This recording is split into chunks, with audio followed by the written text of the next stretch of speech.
चलिए देखते हैं सॉइल्स ऑफ उत्तराखंड। उसके पहले सॉइल्स का आपको थोड़ा एक कॉन्सेप्ट समझाना है।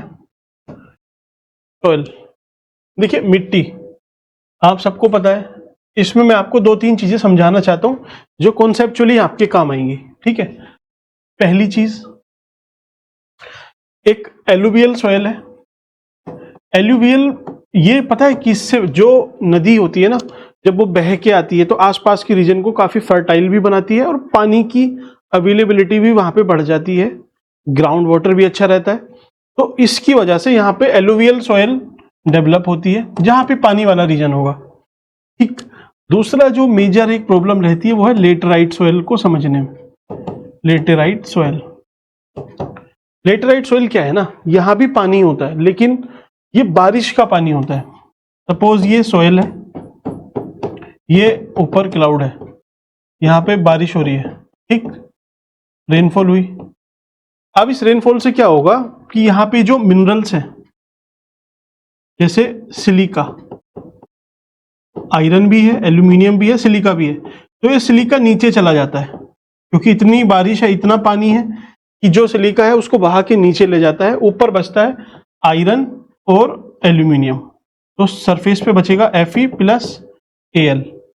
तो यहां भी बारिश है लेकिन बारिश की वजह से जो मिनरल्स है वो डाउनपोर चले जाते, नीचे चले जाते हैं, लेकिन सरफेस पे कम, मतलब थोड़ी सी उपजाऊ कम रहती है इस हिसाब से। ठीक है, क्योंकि सरफेस पे लोहा है, एल्यूमिनियम है, ये सब है। तो ये लेटराइट हुआ। ठीक, किसकी वजह से हो रहा है? बारिश की वजह से। बाकी सॉइल आप समझ लोगे। अब ये इंडिया के मैप पे आप अप्लाई करके देखो एक बार, आपको इजी लगेगा समझना, है ना। चलिए इसको रेड से ही लेते हैं। देखो, एक पहली सॉइल उन्होंने दिखा रखी है फॉरेस्ट सॉइल। तो देखो यहाँ पे ना फॉरेस्ट और माउंटेनियस, तो यहाँ पे ही फॉरेस्ट ज्यादा है इस वाले रीजन में। ठीक, इसमें यहाँ पहाड़ और ये माउंटेनियस रीजन है, तो यहाँ पे ऑब्वियसली ये सॉइल मिलती होगी, कोई इसमें दिक्कत नहीं है। एलुवियल सॉइल, एलुवियल सॉइल देखिए यहाँ दिख रही है आपको, क्योंकि यहाँ पे गंगा, यमुना और ये छोटी छोटी रिवर यहाँ पे आती हैं, इस रीजन को फर्टाइल बनाती है और यहाँ से ब्रह्मपुत्र आ रही है। ठीक, तो इस पूरे रीजन को एलुवियल सॉइल यहाँ पे मिलती है, तो ये याद हो गया आपको। अगला है लेटराइट सॉइल। लेटराइट मैंने आपसे बोला, लेटराइट सॉइल बारिश की वजह से। आप सोचो बारिश सबसे ज्यादा कहाँ होती है? साउथ वेस्ट मानसून से केरल की कोस्ट पे, यहाँ पे, तो यहाँ पे लेटेराइट सॉइल कौन सी है? Laterite soil. और बारिश कहाँ होगी? थोड़ी बहुत इधर भी होती है, अंडमान एंड निकोबार में होती है, यहाँ भी लेटेराइट है, यहाँ मेघालय में होती है ना, मौसिनराम। तो यहाँ पे लेटेराइट सॉइल कैसे बनती है मैंने आपको बताया। ठीक, ये समझ में आ गया। अब एरिड सॉइल, एरिड मतलब जो सूखी, जहां पे डेजर्ट है, तो ये पूरा डेजर्ट वाला रीजन है राजस्थान का, थार वाला, तो यहाँ पे एरिड सॉइल होगी, तो ये भी आपकी होगी। अब आपको बस ब्लैक याद रखनी है, बीच में कुछ ऐसा रीजन है ये वाला जहां पे ब्लैक सॉइल है, इसको व्हाइट से कर देते हैं। ठीक है, ये यहाँ पे ब्लैक सॉइल है, उसके फॉर्मेशन के अलग रीजन है, उसको हम बाद में समझाएंगे। तो यहाँ पे ब्लैक सॉइल है और जो बच जाए वो रेड सॉइल। ठीक, अब आप मैप बनाना एक बार सीख लेना, ड्रॉ करना आराम से, कुछ इसमें इशू नहीं आएगा आपको। एक मोटा मोटा आपको देखिए यहाँ पे बारिश ज्यादा होती है, लेटराइट सॉइल, यहाँ भी लेटराइट मौसिनराम में, अंडमान में, तो लेटराइट यहाँ मिली। इधर आपको एलुवियल, क्योंकि यहाँ पे रिवर्स है, यहाँ ब्रह्मपुत्र आ रही है, तो एलुवियल सॉइल यहाँ हुई। ठीक, इस पूरे रीजन में। ठीक, याद रह जाएगी आपको। अब यहाँ पे थार डेजर्ट है, थार है, तो यहाँ पे एरिड सूखी वाली सॉइल हुई। ओके, अब थोड़ा सा यहाँ पे एक रीजन है ये ब्लैक सॉइल का, ये और कुछ पार्ट ऑफ तमिलनाडु, बाकी सबको छोड़ के लगा देना, यहाँ पे रेड सॉइल मिलती है। ठीक, ये सब रेड सॉइल, इसके आसपास जो भी बच जाएगा यहाँ पे। ठीक है, बाकी ये जो है ये पहाड़ का रीजन है, तो माउंटेनियस सॉइल ऑब्वियसली इजी है आपके लिए टिक करना, यहाँ पे माउंटेनियस सॉइल याद रह जाएगा, नहीं रह जाएगा कोई दिक्कत नहीं है। आगे बढ़ते हैं। उत्तराखंड में अब देखो कैसी सॉइल मिलेगी, तो एक बार आप कॉन्सेप्ट समझ लो, फिर आपको प्रॉब्लम नहीं होगी। वरना बार बार रटते रहोगे। इसके जो फैक्ट हैं वो सब आराम से आपको याद हो जाएंगे। कॉन्सेप्ट पहले मैं आपको अच्छे से समझा रहा हूँ, यहाँ पे आपको गलती नहीं करनी। ठीक है, एलुवियल सोयल आप खुद बताओ कि कहाँ मिलेगी। ये वन वे कम्युनिकेशन है, इसलिए मैं पॉज दे रहा हूँ थोड़ा, रुको, सोचो, बताओ, फिर वीडियो को प्ले करना। ठीक, तो एलुवियल सोयल ऑब्वियसली यहाँ पे गंगा का रीजन है, यहाँ पे प्लेन वाले रीजन में ही मिलेगी एलुवियल सोयल।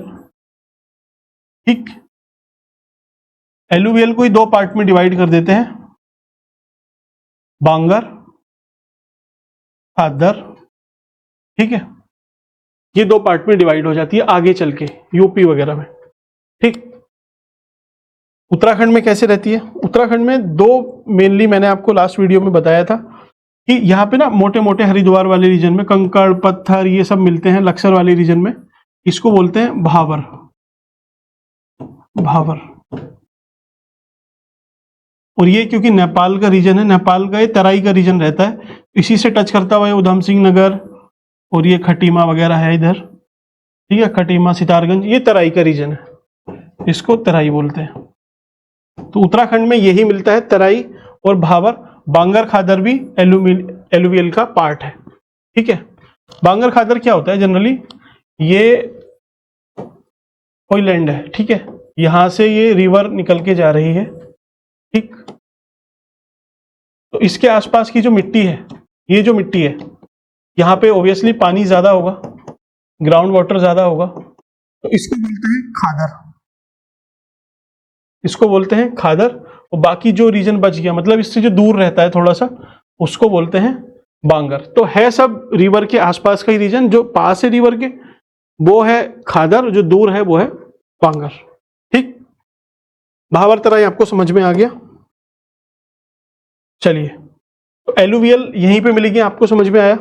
अब माउंटेनियस सोयल, तो बाकी सब में तो पहाड़ ही है, यहाँ पे बाय एंड लार्ज माउंटेनियस ही मिलेगी। और थोड़ा सा समझते हैं, चलिए 1 second. Red and yellow soil, आप बताओ रेड एंड येलो सोयल कहाँ मिलेगी? नहीं पता, जनरली नहीं मिलेगी, बहुत स्कैटर्ड मिलती है, वो भी चंपावत, रुद्रप्रयाग में बहुत थोड़ी सी। तो इसको आप काउंट बहुत कम भी करोगे कोई दिक्कत नहीं है। फॉरेस्ट सोयल इंपॉर्टेंट है। ठीक है, ये चक्राता टिहरी वाले रीजन में मिलती है, आगे देख लेंगे इसको भी।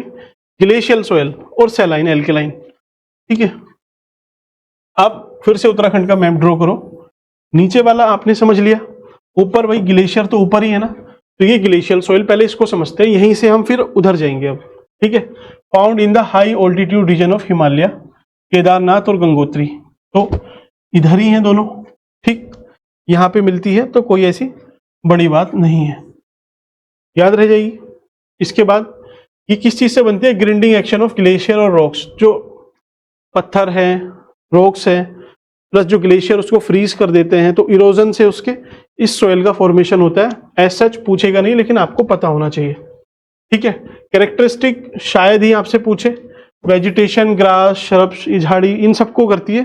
कोई ऐसी रिच वेजिटेशन, ये बड़े बड़े पेड़ रेयरली सपोर्ट करती है। ठीक, यहाँ पे एग्रीकल्चर कैसा होगा? जब देखिए इतनी बर्फ है, सब कुछ है, बर्फ से ही ढकी रहती होगी सोयल ये, तो यहाँ पे क्या एग्रीकल्चर होगा? कुछ नहीं होगा।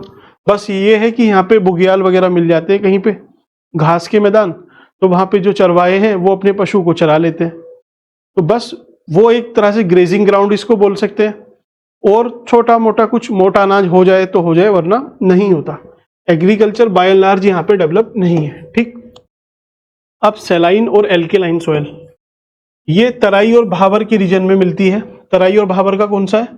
तराई, भावर। ठीक, ये पुअर ड्रेनेज एंड इवेपोरेशन, देखिए यहाँ पे गर्मी ज्यादा है, मैंने आपको बताया था, उसकी वजह से इवेपोरेशन हो जाएगा, तो कुछ पानी तो उड़ जाएगा, वैसे ही ऊपर से उड़ गया।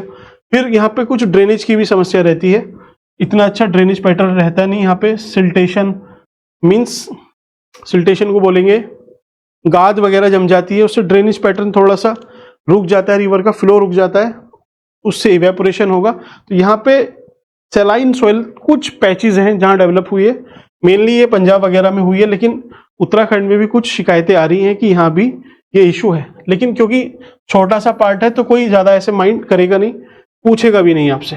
ठीक है, देखना इसमें reclamation effort part in Udham Singh Nagar में काम भी चल रहा है इस पे। तो उधम सिंह नगर कहाँ है, ये वाला है, ठीक है, ये उधम सिंह नगर है, तो यहीं पे काम चल रहा है क्योंकि इसकी वजह से, ठीक। अब आते हैं रेड एंड येलो सॉइल, एक एक लाइन में देख लेना। ये चंपावत में भी मिलती है थोड़ी सी, थोड़ी रुद्रप्रयाग में मिलती है। बनी कैसे है, weathering of crystalline rocks and warm and moist condition. तो ऐसे यहाँ पे फॉर्मेशन का इसका कोई सीन है नहीं, फिर भी बस याद रखना चंपावत और रुद्रप्रयाग में मिलती है। रेडिश कलर क्यों है, क्योंकि इसमें आयरन है, ठीक है, और लो ऑर्गेनिक मैटर है, जो फर्टिलाइजर अगर आप यहाँ पे डालते हो तो सही हो जाएगी। पल्स, दालें और मोटा अनाज यहाँ पे ठीक ठाक क्वांटिटी में हो जाता है, जैसे फिंगर मिलेट्स, इसको मांडवा बोलते हैं, मांडवे की रोटी, ठीक है, कुमाऊं हिल्स में। तो ये रेड एंड हुआ, रेड एंड येलो सॉइल। अगला है फॉरेस्टेड सॉइल, फॉरेस्ट सॉइल। तो ये फॉरेस्ट वाले रीजन में मिलती है, मिड हिमालय, ठीक है, जो ऊपर वाले पहाड़ में नहीं, इधर कहीं मिड हिमालय वाले रीजन में मिलेगी, जैसे चक्राता, टिहरी गढ़वाल। तो चक्राता इधर देहरादून के पास में, टिहरी इधर है, ठीक है। Accumulation of organic matter in forest, ठीक है, फॉरेस्ट का जो भी पत्ती वगैरह गिरती है उससे इसका फॉर्मेशन एक तरह से हो जाता है, एक्यूमुलेशन से उसके। तो इसमें ह्यूमस उसकी वजह से ज़्यादा होगा। अब पत्ते ही गिरे हैं, वो ही सड़े होंगे, खराब हुए होंगे, तो ह्यूमस का कंटेंट, ऑर्गेनिक कंटेंट, ये सारी चीज़ें प्लस न्यूट्रिएंट ज़्यादा रहेंगे।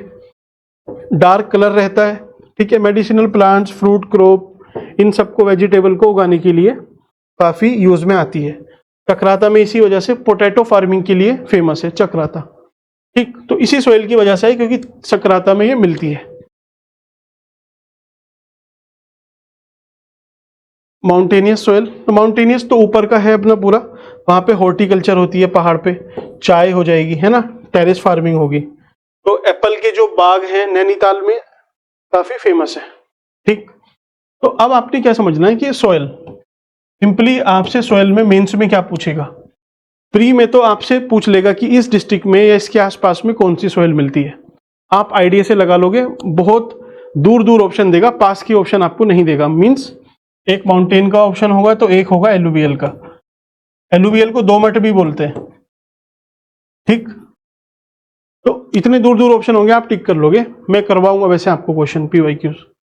अब है आपका सोयल, तो सोयल मीन्स का जो बचता है, तो अगर आपसे पूछेगा ना तो एलुवियल पे पूछेगा डिटेल में, बाकी अगर दूसरा क्वेश्चन बनाएगा तो सोयल का जनरल डिवीजन पूछ लेगा और क्या प्रॉब्लम है इन उत्तराखंड, ठीक।